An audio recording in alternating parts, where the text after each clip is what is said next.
ఉన్న బంగారాన్ని విడిపించి ఆ రోజు ఆన్లైన్ రేటుకే మేము కొంటాం. Sharma gold company.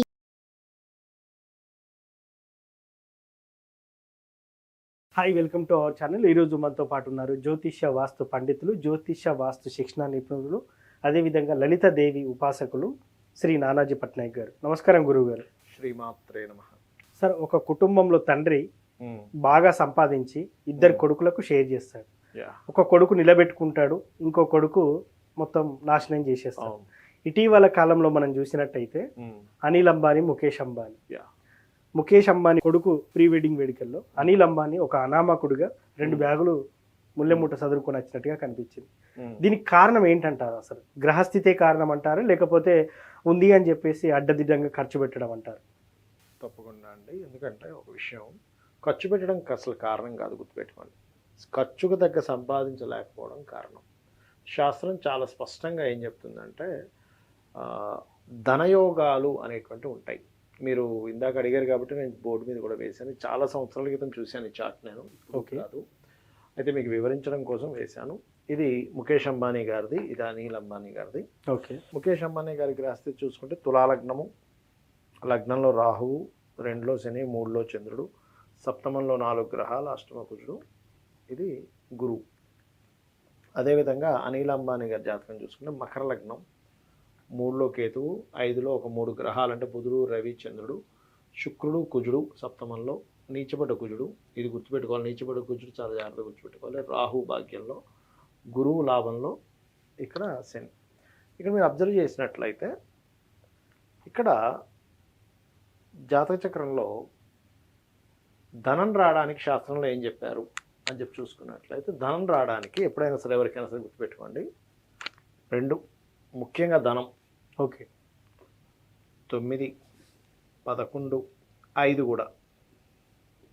5 ఎందుకంటే ఆలోచనలు బట్టి మనకు డబ్బులు వస్తాయి. మీరు ఎటువంటి ఆలోచనలు చేస్తుంటారో ఆ ఆలోచనల ద్వారా మీరు వర్క్ చేస్తే డబ్బులు వస్తాయి. Wrong decisions,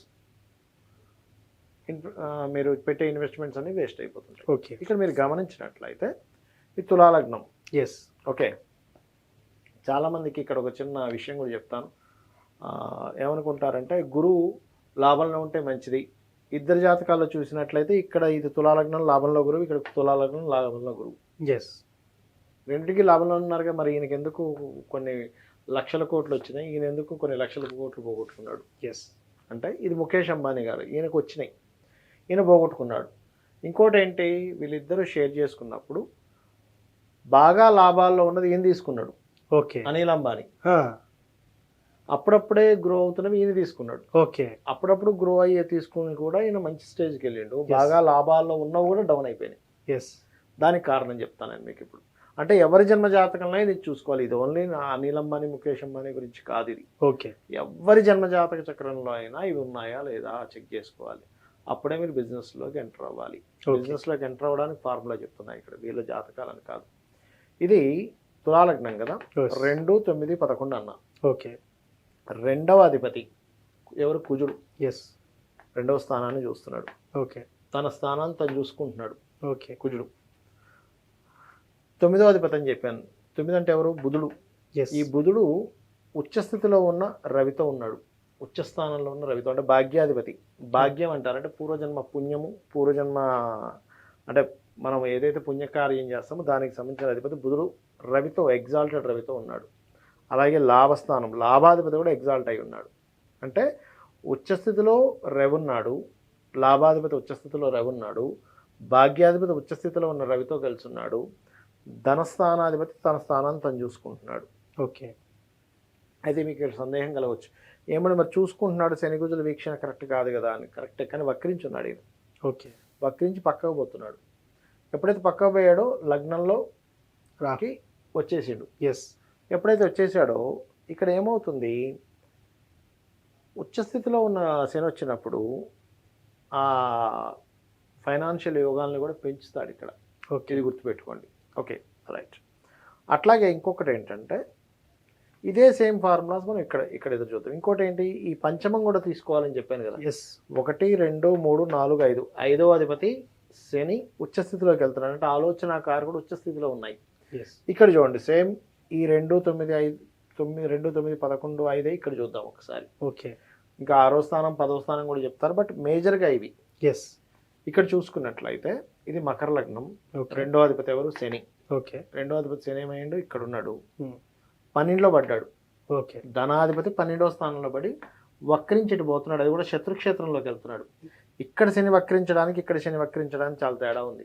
yes. ఇక్కడ గురువు వక్రించడానికి ఇక్కడ గురువు వక్రించడానికి చాలా తేడా ఉంది. ఏంటో చెప్తాను నేను మీకు. ఇక్కడ శని వక్రించి శత్రుక్షేత్రంలోకి వెళ్తున్నాడు, ఇక్కడ గురువు వక్రించి ఇక్కడ శని వక్రించి ఎగ్జాల్ట్ అవుతున్నాడు. ఓకే. ఇదేమో శత్రుస్థానంలోకి వెళ్ళడం, ఇదేమో ఉచ్చస్థితిలోకి వెళ్ళడం. ముఖేష్ అంబానీ గారి జాతకంలో ఉచ్చస్థితిలోకి వెళ్తున్నాడు, ఇక్కడేమో శత్రుక్షేత్రంలోకి వెళ్తున్నాడు. ఇంకోటి ఏంటి, ఈ గురువు శని వెళ్తుంటే గురువు పక్కకు పోతున్నాడు. ఎస్, అవును. ఇద్దరితో పాటు, దీంతో పాటు. అంటే ఏంటి, కర్మ ఎంతసేపు దీని వెనకాతలు పడ్డమవుతుంది. ఎస్. అర్థమైందండి? ఎస్, అవును. ఇక్కడ పరిస్థితి అట్లా లేదు, కర్మ చక్కగా ఎగ్జాల్టెడ్ పొజిషన్లోకి వెళ్తుంది. ఇక్కడ రెండవది ఏంటంటే, ఇక్కడ ధనాధిపతి గురించి మనం తెలుసుకుంటే 12లో ఉన్నాడు అనుకున్నాం కదా. ఎస్. ఇప్పుడు 9వ అధిపతి తీసుకోండి. ఈ లగ్నానికి 9వ అధిపతి ఎవరంటే బుధుడు. ఈ బుధుడు అమావాస్య యోగంలో పడ్డాడు చూడండి. ఇక్కడేమో ఉచ్చస్థితిలో ఉన్న రవితో ఉంటే ఇక్కడ అమావాస్య యోగంలో పడ్డాడు. ఎస్, అవును. అమావాస్య అంటే చీకటి. అవును. భాగ్యాధిపతి పోయి అక్కడ పడ్డాడు. అదిగాక 6వ అధిపతి అప్పులకు కూడా కారకుడు అయ్యాడు. ఎస్. బుధుడు కనుక ఎవరి జన్మ జాతకంలో కనుక ఇట్లా పాడైతే అప్పులు పాలు అవుతాడు, అందుకే అప్పులు పాలయ్యాడు. ఎస్. బుధుడు అప్పులకు కారకుడు కదా, ఇక్కడ అవును. 6వ అధిపతి కదా, అమావాస్య యోగం. ఇప్పుడు లాభస్థానం చూద్దాం. లాభాధిపతి ఎవరు? కుజుడు. లాభాధిపతి కుజుడయ్యాడు, అవును. నీచబడ్డాడు. ఎస్. అది కూడా ఈ 7వ స్థానంలో నీచబడ్డాడు. ఎస్. ఏమైపోయింది, ఎప్పుడైతే ఇక్కడ నీచబడి శుక్రుడు కేతువుతో చూడబడ్డం, ఇవన్నీ ఏమైపోయినాయి, లాభాధిపతి బలంగా లేడు. పోనీ ఆ లాభస్థానంలో గురువు ఉన్నా కొంత ఉండేది, గురువు పక్కకు పోతున్నాడు. ఎస్. ఇక్కడ చూడండి, ఇక్కడ మనం పంచమాధిపతి శని బాగుండాలనుకున్నాం. అంటే ఏంటి, పంచమాధిపతి బాగుంటే ఆలోచనలు బాగుంటాయి అనుకున్నాం. ఇక్కడ ఏమైంది, పంచమాధిపతి పంచమ స్థానంలో అమావాస్య యోగం అంటే డెసిషన్స్ రాంగ్. పంచమాధిపతి పోయి శుక్రుడు కుజుడితో కలిసి ఉన్నాడు. ఎస్. అంటే ఇక్కడ ఏమైంది, పంచమం పాడైపోయింది. అంటే ఆలోచన స్థానంలో అమావాస్య యోగం, ఆలోచన కారకుడు కుజుడితో కలిసి ఉండడం పోయింది, రైట్. ఇక్కడేమో ఆలోచన కారకుడు ఉచ్చస్థితిలో ఉండడం. అందుకే ఇక్కడ జాతకం దగ్గర చూసుకుంటేనేమో మంచి పొజిషన్ ఏర్పడింది, ఇక్కడికి వచ్చేసరికి ఇటువంటి ఇబ్బంది ఏర్పడింది. అర్థమైందండి? మరి సామాన్య మానవుడికి ఉదాహరణకి 2 పిల్లలు ఉన్నారు, ఇట్లా ఏర్పడింది. మనం వీరి గురించి మాట్లాడుకోకు, ఎందుకంటే మనం వీళ్ళకి చెప్పేంత ఇది కాదు, చెప్తున్నా. ఇప్పుడు సామాన్యం వాళ్ళలో ఇద్దరు పిల్లలు అనుకుందాం. ఇప్పుడు మరి వీళ్ళు ఎట్లా ఇదవ్వాలి, ఇవి ఏవైతే 2, 9, 11, 5 ఉన్నాయో ఇవి బాగు చేసుకోవాలి. అవును సార్. అంటే మళ్ళీ పూర్వ వైభవం తెచ్చుకోవాలంటే ఇప్పుడు 2 అంటే ఏంటి, ఇక్కడ శనికి సంబంధించింది ఏదైనా చేసుకోవడం అంటే ఏంటి, నువ్వులు దానంగా ఇవ్వడము, లేకపోతే కొంచెం గోవుకు బెల్లం తినిపించడము. అవన్నీ కాదండి, ఇంట్లో కూర్చొని నేనేం చేసుకోలేనా అంటే, శనికి సంబంధించిన దోషం పోవాలంటే ఎప్పుడైనా గుర్తుపెట్టుకోండి, లలితాసహస్రనామాల్లో అనాకలిత సాదృశ్య చుబుక శ్రీ విరాజితాయై నమః చేసుకుంటే శని సంబంధించిన దోషాలు పోతాయి. అలాగే పంచమం బాగుండాలి అనుకోండి, ఎవరికైనా సరే పంచమ స్థానం బాగా, లేదా బుధుడు పాడయ్యాడు, బుధుడు ఎప్పుడైనా పాడైనటువంటి దోషాలు తగ్గాలంటే ఓం నమో నారాయణాయ ఈ నామం చేసుకుంటే బుధ సంబంధించిన దోషాలు పోతాయి. అదేవిధంగా కుజుడు నీచబడ్డాడు అనుకున్నాం, లాభాధిపతి, ఓం స్కందాయ నమః. దీని ద్వారా ఏమవుతుంది, కుజ సంబంధించినటువంటిది ఇక్కడ చూడండి, ఎంత విచిత్రం చూడండి. ఇక్కడ అష్టమ కుజుడు, అందరూ ఏమంటారు అష్టమ కుజుడు కుజదోషం, భార్యతో ఉద్ది ఉండదు అనుకుంటారు. కానీ ఇక్కడెక్కడ ఇది కుజదోషం, తులాలగ్నానికి అష్టమంలో ఉన్నాడు కదా అంటాం. కానీ ఇక్కడ ఏంటంటే కుజుడు ఎప్పుడూ కూడా మనకి వివాహ సంబంధించిన దోషాన్ని ఇవ్వాలని రూల్ ఏమి లేదు. ఇది మనం అర్థం చేసుకోవాలి. ఎంతసేపు అష్టమ కుజుడు భయపడుతుంటారు చూసారా పిల్లలు ఇవ్వడానికి. అది మరి ముఖేష్ అంబానీ జాతకంలో అష్టమ కుజుడు ఉన్నాడు, మరి ఏమైంది, బాగున్నాడు కదా. ఎందుకు అంటే ఇక్కడ ఈ జన్మజాతకంలో సప్తమంలో ఎగ్జాల్టెడ్ రేవున్నాడు, సప్తమం మీద గురువు దృష్టి ఉంది. ఇక్కడ నేను మీకు ఇందాక అన్నాను ఏమని, ఇక్కడ ఏకాదశంలో గురువు ఉన్నాడు, ఇక్కడ ఏకాదశంలో గురువు ఉన్నాడు, ఇద్దరికి ఉన్న తేడా ఏంటని చెప్పి అన్నా. ఇక్కడ తులాలగ్నం నుంచి ఏకాదశంలో గురువు ఉన్న వక్రించి ఎగ్జాల్ట్ అవుతున్నాడు, ఇక్కడ ఉచ్చస్థితిలోకి వెళ్తున్నాడు. ఇక్కడ ఏకాదశంలో గురువు ఉన్నా కూడా వక్రించి ఏమవుతున్నాడు, ఈయన ఇక్కడికి వెళ్తున్నాడు. కానీ ఇక్కడ ఎక్కడా కూడా పాపకత్తిరిలో పడ్డాడు. ఇక్కడ అంటే రాహువు శని మధ్యలో పడ్డాడు. పాపకత్తిరిలో పడ్డం వేరు, ఎగ్జాల్ట్ అయి మంచి పొజిషన్లోకి వెళ్ళడం వేరు. ఇన్ని తేడాలు ఉండడం వల్ల మనకు కళ్ళకు కట్టినట్టుగా ఇతనేమో హై లెవెల్లోకి వెళ్ళాడు, ఈయనేమో డౌన్ఫాల్ అయ్యాడు. ఇది ఆస్ట్రాలజీలో ఉన్న ఫార్ములా. 2 9 11 5 ఈ Yes. ఫార్ములా. దీంతో 610 కూడా చూసుకోవచ్చు. బట్ ఇవి మేజర్, ఇది బిజినెస్ చేసేవారికి. మీరు జాబ్స్లో వెళ్ళడానికి అప్పుడు 610 కూడా చూసుకోవాలి. జాబ్ అయితే వీళ్ళు జాబ్స్ కాదు కదా, ఎస్ అందుకని బిజినెస్ మ్యాన్. వీళ్ళకి 2911 is most important. This is the formula. So final గా ఈయన దిగజారిపోవడానికి ఆయన ఎదగడానికి కారణం మాత్రం ఇదే అంటారు. ఇదే కారణం. సో ఖచ్చితంగా దీనికి రెమెడీ అనేది ఉంది, ఇది చేసుకోవచ్చు అని ఇప్పుడు అంటారు. నార్మల్ పీపుల్ కూడా బిజినెస్లు చేస్తుంటారు. ఇట్లా ఉందండి పరిస్థితి, ఇలా ఉంది, ఈ రెమెడీ చేసుకోవాలి. సార్ దీంట్లో ఒక ప్రధానమైన సందేహం ఉంది సార్. తండ్రి జాతకం చూసి పుట్టే కొడుకులకు కూడా అనారోగ్యం ఉంటుందని మనం చెప్పొచ్చు అని జాతక రీత్యా తెలుసుకున్నాము. సో కొడుకు ఎవరైతే ఉన్నారో అతనికి ఎందుకు ఆ డిసీజ్ ఉంది, అట్లాంటి ప్రాబ్లం ఎందుకు ఫేస్ ఇక్కడ ఏం చేస్తారు? లేదండి, పంచమాధిపతిని మనం చెప్పుకున్నాం కదా, పంచమాధిపతి ఇక్కడ ఉన్నాడు కదా, ఎస్ కుజుడు దృష్టి కొంచెం దాని ఎఫెక్ట్ ఇచ్చింది. ఎస్ కుజుడు దృష్టి, అష్టమంలో ఉన్న కుజుడు దృష్టి వల్ల ఎఫెక్ట్ ఇచ్చింది.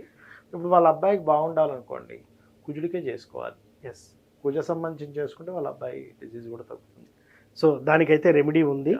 Super sir. నిజంగా అనిల్ అంబానీ డౌన్ ఫాల్ అవ్వడానికి, ముఖేష్ అంబానీ ఎదగడానికి రీజన్ ఏంటి, సమపాలుగా పంచినప్పటికి కూడా ఇలాంటి ఆటుపోట్లు ఎందుకు జరుగుతాయని జాతక విశ్లేషణ ఆధారంగా చాలా చక్కగా చెప్పారు sir. Thank you very much. శ్రీమాత్రే నమః.